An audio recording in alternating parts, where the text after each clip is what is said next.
Hi friends, welcome to my channel. இன்றைக்கி நம்ம lunch box recipe தாங்க பார்க்க போகிறோம். ஈஸியாக குயிக்காக மார்னிங் சீக்கிரமாக ஒரு லஞ்ச் பாக்ஸ் ரெசிபி பார்த்துடலாம். அதை எப்படி செய்யலான்னு பார்க்கலாம். வாங்க வீடியோக்குள்ளே போகலாம்.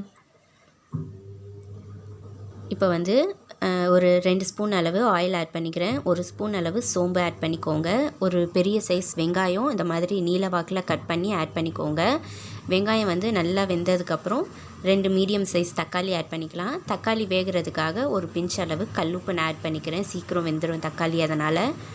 இப்போ 1/4 ஸ்பூன் அளவு மஞ்சள் தூள், ஒரு 1/2 ஸ்பூன் அளவு தனி மிளகாய் தூள் போட்டுக்கலாம். ரொம்ப காரம் வேண்டாம். இப்போ அந்த எண்ணெயெல்லாம் பிரிஞ்சு வரும்போது ஒரு 1/4 டம்ளர் அளவு நம்ம தண்ணி ஆட் பண்ணிக்கலாம். அந்த மிளகாவோட ராஸ்மெல் போகிற அளவுக்கு அந்த தொக்கு வெந்தால் போதும். நான் 2 முட்டை எடுத்திருக்கேன். இப்போ அந்த எண்ணெய் சுற்றி பிரிஞ்சு வந்திருக்கு பார்த்தீங்களா, அப்போ இந்த 2 முட்டையும் உடச்சி ஊற்றிக்கலாம். முட்டை உடச்சி ஊற்றினோடனே நீங்கள் கிண்ட வேணாம், கொஞ்சம் நேரம் ஆகணும். அப்போ தான் நமக்கு முட்டை கொஞ்சம் முழுசாக நமக்கு நிற்கும். இப்போ நான் 1 ஸ்பூன் அளவு மிளகு சீரகத்தூள் ஆட் பண்ணிக்கிறேன்.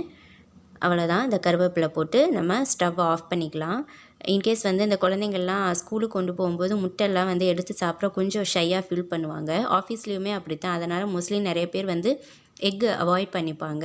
ஸோ இந்த மாதிரி நம்ம போட்டு நம்ம செய்தோம்னா ஹெல்த்தியாகவும் இருக்கும். அதே சமயம் நம்ம ஒரு நாளைக்கு முட்டை ஆட் பண்ணிக்கிட்ட மாதிரியும் இருக்கும். இந்த எக் ரைஸ் இந்த டொமேட்டோ தொக்கோடு சேர்த்து இந்த எக்கு போடும்போது ரொம்பவே டேஸ்ட்டாக இருக்கும். குழந்தைங்களும் ரொம்ப விரும்பி சாப்பிடுவாங்க. நான் இன்றைக்கி இதுதான் லஞ்ச் பாக்ஸுக்கு ரெடி பண்ணியிருக்கேன். இதுக்கு தொட்டுக்க நம்ம கிறிஸ்பியான ஒரு பொட்டேட்டோ ஃப்ரை தான் நான் செய்திருக்கேன். அவ்வளோதான். நம்ம கிட்ஸுக்கு லஞ்ச் பாக்ஸ் சீக்கிரமே ரெடி ஆகிடுச்சு பாருங்கள். இது ஒரு 5 மினிட்ஸ் தான் ஆகும். டக்குன்னு செஞ்சிடலாம். காலையில் என்ன செய்கிறது, பசங்களுக்கு ஹெல்த்தியாக கொடுக்கணும் அப்படின்னு நீங்கள் யோசிக்கிறவங்க இந்த மாதிரி ரெசிபி ட்ரை பண்ணுங்கள்.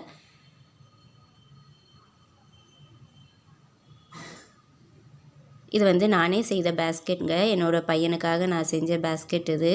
இந்த பேஸ்கெட் எப்படி இருக்குன்னு உங்கள் கமெண்ட்ஸில் எனக்கு கண்டிப்பாக சொல்லுங்கள். என்னோடய சேனலை புதுசாக பார்க்குறவங்களா இருந்தால் லைக் பண்ணுங்கள், ஷேர் பண்ணுங்கள், சப்ஸ்கிரைப் பண்ணுங்கள். பக்கத்தில் இருக்க பெல் ஐக்கான் கிளிக் பண்ணி ஆளுங்கிற ஆப்ஷன் கொடுத்துக்கோங்க. தேங்க்ஸ் ஃபார் வாட்சிங். இன்னொரு சூப்பரான ரெசிபியோட நெக்ஸ்ட் வீடியோவில் பார்க்கலாம். Have a nice day.